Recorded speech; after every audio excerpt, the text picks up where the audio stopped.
પાટણના ગાજર સમગ્ર ગુજરાતમાં પ્રખ્યાત છે। પાટણ જિલ્લામાં મોટા ભાગના ખેડૂતો ગાજરની ખેતી કરે છે।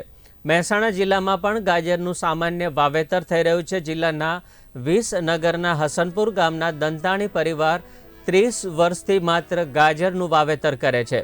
પરિવાર દેશી ગાજરની ખેતી કરે છે। ગામમાં 20 જેટલા દંતાણી પરિવાર રહે છે।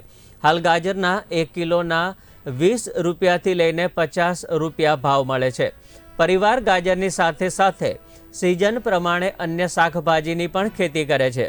વિસનગર તાલુકાના હસનપુર ગામમાં મુખ્યત્વે તમાકુ, એરંડા, રાઈ સહિતના પરંપરાગત પાકનું વાવેતર વધારે પ્રમાણમાં થાય છે, તેમજ ખેડૂતો ગાજર અને કાકડીનું પણ વધારે વાવેતર કરી રહ્યા છે। શિયાળાની સિઝનમાં 30 વીઘા જમીનમાં ગાજરનું વાવેતર થયું છે। અહીંના લાલ ચટક દેશી ગાજર ગામની વિશેષતા છે। આ ગાજરનો સ્વાદ ગળ્યો હોય છે, જેના કારણે લોકો અહીંના ગાજર વધારે પસંદ કરતા હોય છે। જ્યાં ગાજર સહિત શાકભાજીની ખેતી કરી ગુજરાન ચલાવે છે, ત્યારે તેમને પૂરતા ભાવ મળતા નથી।